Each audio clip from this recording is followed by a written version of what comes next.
Dia bilang gini, Beb, kak ini di Telaga Biru berupa gaun putih panjang. Tuh gue merinding kalau cerita itu. Rambutnya itu keriput tuh sampai gaunnya di shelter. Assalamualaikum warahmatullahi wabarakatuh. Kembali lagi di channel YouTube Camp Sweet Outdoor Adventure. Pada kesempatan kali ini temen gue akan bercerita tentang hal mistis pada saat pendakian gunungnya.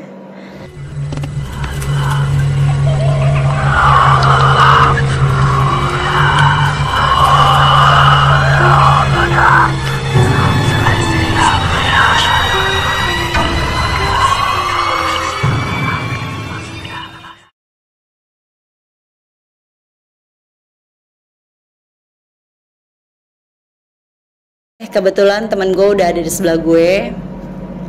Boleh dikenalin namanya siapa, asalnya dari mana, cerita tentang gunung apa.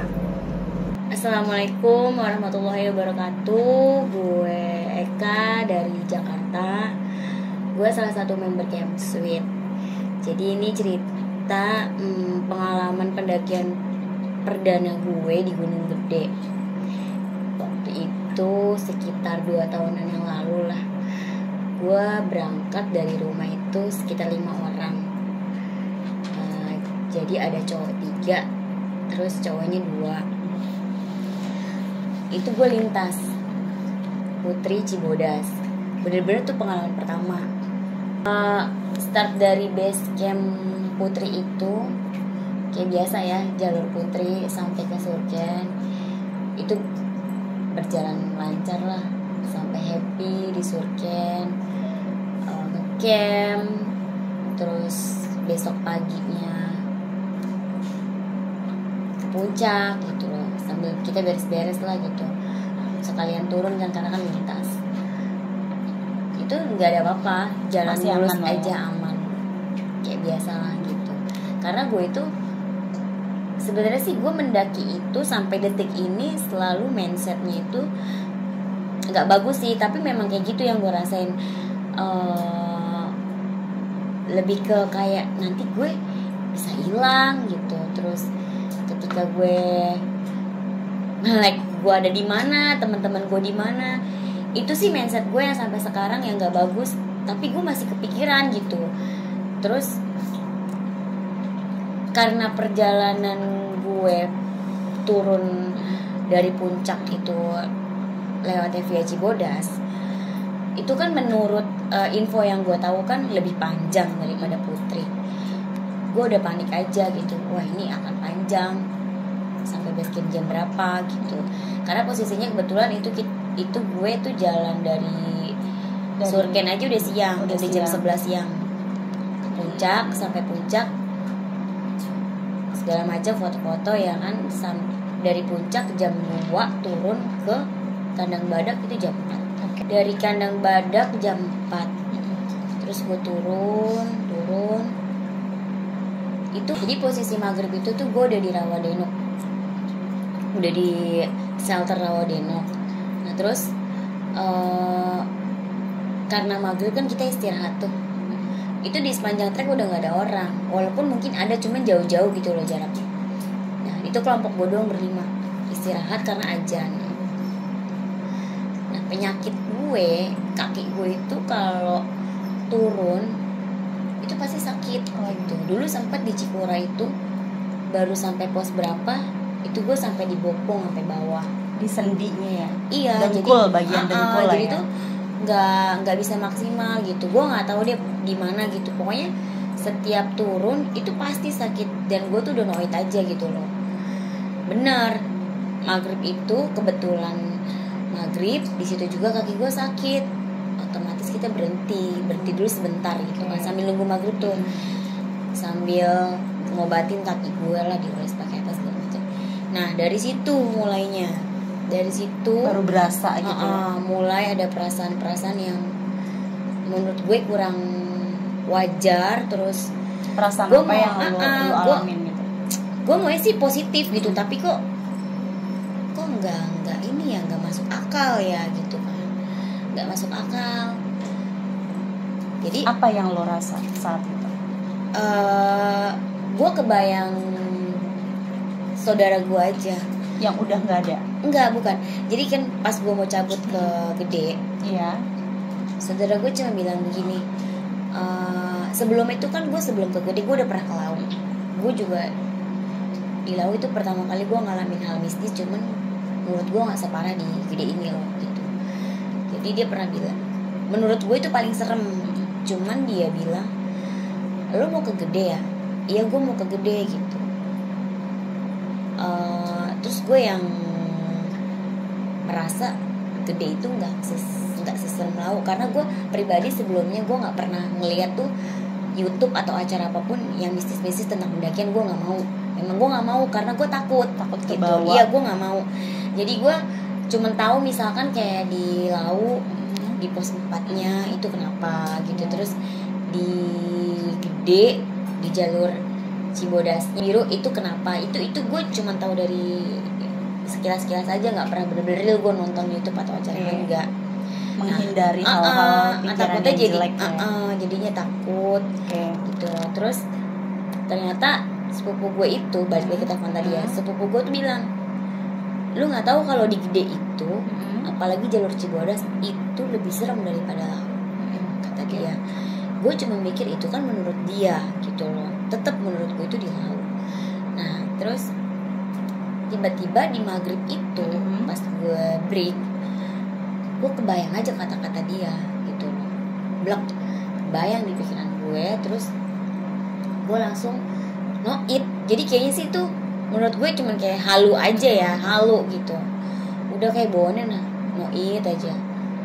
Nah di situ gue ngerasa nggak tahu gitu, kayak sesuatu udah mulai gak enak aja, tapi gue masih lawan karena gue mikirnya kalau gue nggak lawan makin bikin takut. Terus gue takutnya nanti jadi kenapa-napa, ngerepotin orang segala macam, kan memperlambat waktu gue untuk sampai ke base camp kan. Karena posisinya mungkin di situ nggak ada orang selain tim lo kan. Iya, nggak ada gitu, maksudnya di track itu lagi nggak ada gitu.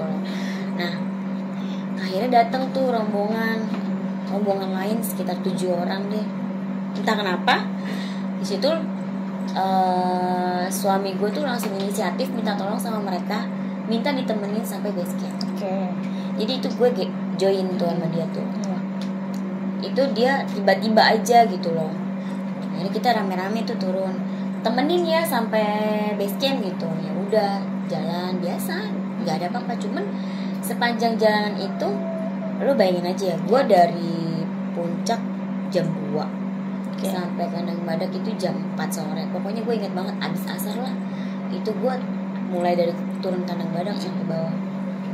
Abis break itu udah ketemu dengan 7 orang itu, kita jalan bareng. Start di situ berarti abis maghrib lah ya. Abis maghrib kita jalan, ya udah kayak biasa, nggak ada apa-apa. Gue lawan deh semua halu-halu gue itu sampai di pos penancangan itu jam 9 malam.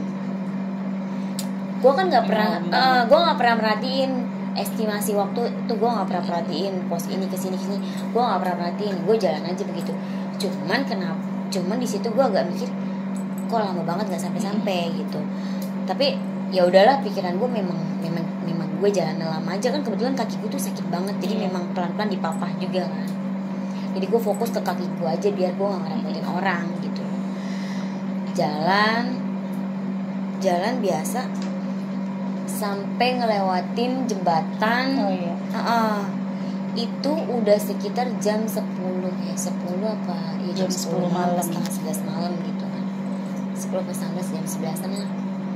Nah sampai di Telaga Biru itu kawan gue satu orang bilang gini, karena di posisi paling depan, dia bilang, gue pengen lihat di jalur Cibodas itu pertama air terjunnya, air panasnya, terus jalan di jembatan itu sama si Telaga Biru tuh, 3 tempat itu.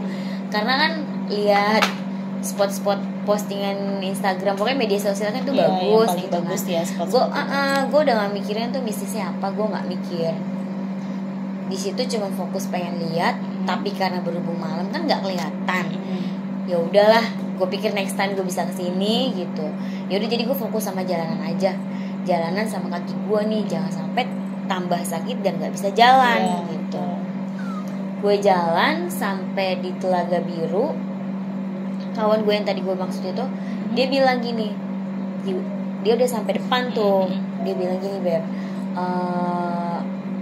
kak ini di Telaga Biru gitu. Dia ngasih tahu gue kalau kita tuh udah sampai situ gitu. Karena kan gue nggak ada bayangan sama sekali kayak apa, gelap, cuma pegang senter, kaki dipapah gitu kan. Ya udah gue jalan. Nah, turunan tangga terakhir itu kan ternyata ya di sebelah itu kan kayak ada aliran air gitu ya. Ya udah, gue cuma dengar suara aliran air. Tapi gue mikir, gue selalu kalau ke tempat gitu, suatu tempat tuh gue mau kemana pun kayak gue mau ngalahin semua rasa takut gue gitu. Dan gue berpikir mumpung gue di situ gitu, mumpung gue ada di sini gitu. Nah, gue nggak iseng, tapi gue penasaran. Dan lo mungkin di saat itu cari tahu mungkin. Iya gitu kan, karena memang gue pengen lihat gitu loh. Jadi udah ngelewatin. Tapi posisi kaki lo masih sakit, masih jalan pelan, masih dipapah, ngelangkah aja tuh sakit banget, sakit deh pokoknya. Terus gue mainin dah tuh center gue gitu kan, ke atas. Gue lihat pertama, gue lihat ke kanan. Kalau di kanan itu kan posisinya kan Telaga Biru ya. Gue center ke kanan, ya udahlah, cuman gelap doang gitu. Kayak ada danau tapi kan nggak kelihatan. Udah dong. Terus gue balik, gue center ke sebelah kiri. Gue center ke sebelah kiri, ternyata di situ ada shelter. Gue balik center. Itu kayak ada sosok putih gitu loh, ada di depan lo. Di shelter itu. Oh, di shelter itu. Terus ngelihatnya di situ. Gue diem sebentar, terus gue mikirnya, atau itu kain gantung, atau itu karung gitu kan. Dan yang menurut gue sih itu gue harusnya nggak lakuin ya, tapi di situ gue malah ngelakuin. Gue balik lagi center ke situ karena lo penasaran. Gue berharap itu karung atau apa gitu kan. Gue center balik, gue center ke arah shelter itu. Ternyata posisinya itu kali pertama sih gue lihat wujud bener-bener gitu loh, bentuk apa ya, gue nggak tahu mukanya kayak apa. Cuman dia pakai bajunya tuh, maksudnya berupa gaun putih panjang. Tuh gue merinding kalau cerita itu. Berupa gaun putih panjang, terus rambutnya itu kribo tuh sampai gaunnya di shelter itu. Dan posisinya dia itu miring, jadi kayak gue di sini ngadep ke dia, tapi dia miring, dia nggak ngadep belakang, jadi dia miring dari gue. Terus ketika gue center, posisi center gue itu bener-bener ngadep ke dia gitu loh, ngadep ke dia. Gue nggak ngerti deh itu kehidupan apa, ilmu apa atau apa. Pokoknya ketika gue center, dia langsung balik badan ke lo. Iya, balik sep gitu, kayak drek gitu, cepet begitu aja nyamperin gue, bek gitu. Udah di situ gue langsung takut. Gue takutnya itu bukan takut, gue cuman takut ketika gue kan merem. Gue langsung takut merem. Gue baca gue ayat kursi itu apa, tapi di situ gue susah banget ngucapnya gitu loh. Terus gue berusaha untuk nggak merem, tapi gue takut jadi merem gitu loh, Beb. Terus yang lebih gue takutin lagi ketika gue melek, gue tuh posisinya gue udah di mana gitu loh, sendirian kan. Banyak ya cerita pendakian kayak gitu yang hilang atau apa. Gue langsung masuk gue ke situ aja. Tapi ketika lo ngelihat wujud itu, apa yang lo lakuin? Maksudnya lo stay diem atau panik saat itu? Karena kan itu kondisinya bener-bener nggak, sikonnya tuh nggak mungkin lo lari gitu kan? Iya, karena kan kaki gue juga lagi sakit betul. Kan. Itu gue berusaha gue ambil, maksudnya gue ngerangkul, gue tarik tangan gue nggak tahu tangan siapa tuh. Karena kan di situ kan ada anak-anak yang lain juga kan, bukan di grup gue doang kan. Gue tarik, tau lah tangan siapa yang gue tarik. Gue tarik-tarikin, gue berusaha supaya mereka ngumpul gitu loh. Jadi gimana caranya mereka gue tarikin biar kayak pikiran gue tuh nggak ada celah untuk Iya, lu dia merasa tuh masuk. terlindungi ya saat itu. Gitu aja pikirannya. Jadi gue tarik-tarikin, gue kumpul udah, terus mereka mungkin udah paham ya. Jadi kayak langsung ngeriung, ngepung gue gitu. Udah itu terus ya udah sambil jalan, jadi sambil jalan sambil gandeng kanan gandeng kiri, jadi kayak jalan tuh sambil bentrok gitu, pokoknya nempel rapet. Pokoknya lu maunya tuh aman dekat-dekat mereka gitu, nggak mau jauh lah ya. Iya, itu kan semuanya laki-laki, perempuan cuma berdua, gue sama teman gue satu si Uli. Nah terus si Uli itu posisinya di sebelah gue, kanan kiri gue udah nggak tahu siapa, tapi gue inget Uli sebelah gue. Gue kan jalan ngelihat bawah doang ya. Depan gue tuh udah sepatu orang-orang, anak-anak itu. Gue jalan, gue pegangan. Nah Uli ada spare sedikit, jadi harusnya kan dia nempel, tapi Uli nyeper gitu loh, kayak ada jedah di sini kosong. Gue jalan kan nggak ke bawah. Nah itu di yang spare kosong tadi itu gue mau percaya aja gue nggak bisa, tapi itu yang gue rasain gitu loh. Ada dia di situ, ada dia di situ. Dan itu rambutnya dia itu. Iya. Yang serem sih rambutnya yang keribu, yang lo lihat saat itu kan. Gue nggak ngeliat mukanya, gue nggak banyak cerita kayak gini ke semua orang, karena apa? Gue tahu mereka entah percaya atau enggak, dan gue pun nggak percaya. Maksudnya gue maunya nggak percaya, tapi itu yang gue rasain gitu loh. Nah terus dari situlah gue udah nggak tahan, maksudnya ini apa sih gitu loh. Kaki gue sakit, gue cuman saking gue ketakutan, gue udah mikirin udah parah banget udah, nanti gue nggak ketemu keluarga gue lah, gue udah jadi kemana-mana apa lah ya. Udah itu gue nangis di situ, gue nangis. Yang bikin gue nangis tuh kayak kok dia makin deket gitu loh, makin deket beb. Dia terus gue langsung kesadar, langsung nggak tahu gue gitu, gue kayak blok gitu loh. Gue ngerasa di situ ya udah kayak gelap semuanya, udah selesai gitu. Udah gue yang ada di pikiran gue, aduh gue kalah mana gitu. Tapi ternyata itu kondisinya masih jauh ya lokasinya.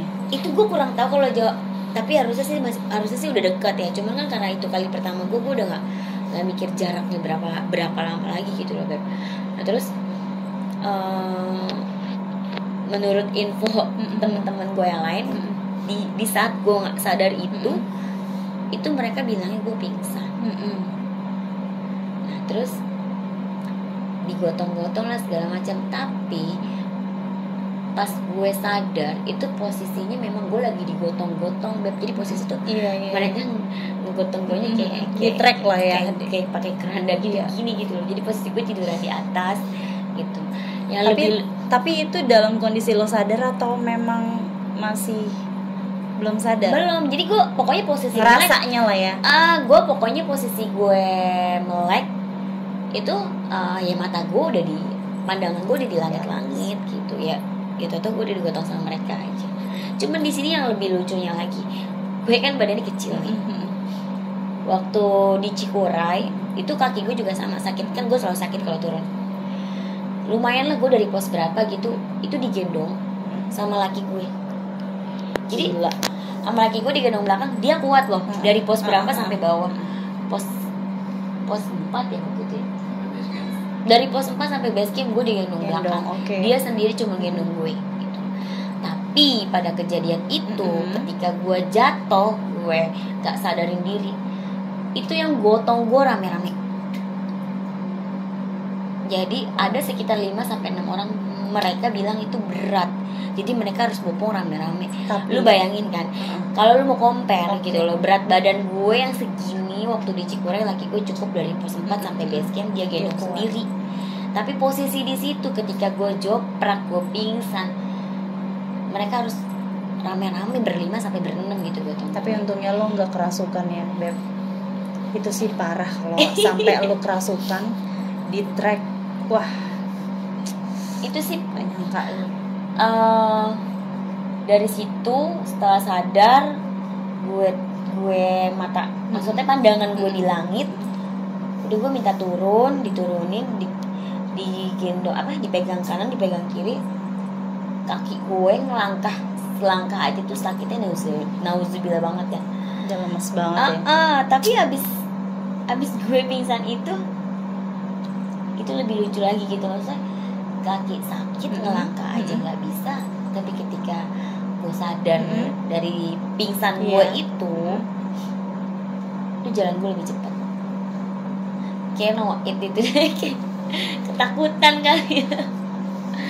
Itu tau nggak udah jam berapa, Beb? Jam 12:30 malam, tanpa disadari gue di situ tuh udah berapa jam. Gue nggak tahu ya jarak menurut perhitungan waktu yang benar itu dari Telaga Biru itu sampai base camp itu selama lamanya gitu. Sesantai-santainya itu berapa menit gue nggak paham, tapi gue pokoknya dari jam 11 sampai base camp itu sekitar jam 1 ke setengah 1 itu jam 1 itu gue sampai base camp gitu. Jadi menurut gue itu pengalaman pertama gue di gunung yang gue nggak bisa jelasin sama orang itu, untuk di pikiran yang jernih, akal sehat gitu aja, pokoknya di luar nalar ya. Satu-satu tuh gue sampai nggak berani cerita gitu, karena menurut gue kalau makin dipikirin itu cerita nggak masuk akal, tapi itu yang gue rasa yang perdana udah banyak godaan mistisnya. Iya, ada lagi sebenarnya dari kejadian itu, kali kedua gue ke situ lagi dan gue sama ngerasa kayak gitu lagi. Lu kapok nggak ke Gunung Gede? Sempet kapok gue ke Cibodas. Gue sempet kapok. Gue nggak mau. Gue nggak mau lagi lewat trek itu. Tapi pada saat lo yang kedua, apa terulang lagi di lokasi yang sama? Iya, di tempat yang sama dengan yang sama gitu. Jadi sampai nyebut itu yang kedua kali kaki gue lebih parah dari yang pertama. Diangkat aja nggak bisa.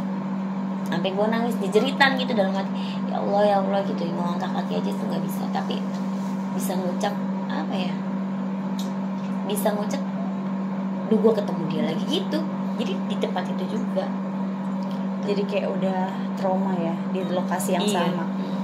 Kalau gue pribadi, kalau untuk lewat Cibodas lagi sampai kapok gitu. Gue paling kalau maupun TikTok atau Putri aja lah gitu, cari aman lah ya. Jadi itu aja pengalaman mistis gue di Gunung Gede jalur Cibodas. Jadi buat kalian semua yang ngerasa ceritanya itu yang gue rasain. Gue pribadi memang gue pribadi itu tidak terlalu percaya sama yang namanya cerita ya kayak gitulah gitu, tapi di gunung itu ya, karena ini fisik yang gue lihat. Tapi memang di gunung itu memang tempatnya sih, Beb. Jadi ya yang percaya monggo, yang nggak percaya silakan gitu. Nggak bisa kita beradu argumen sebenarnya. Ya, ini mungkin pengalaman mistis dari Eka selama pendakian Gunung Gede jalur Putri lintas Cibodas. Di sini gue bercerita bukan untuk menakut-nakuti kalian, tapi di sini hanya sharing pengalaman selama pendakian. Semoga kalian dalam pendakian selalu waspada dan safety. Cukup sekian. Wassalamualaikum warahmatullahi wabarakatuh.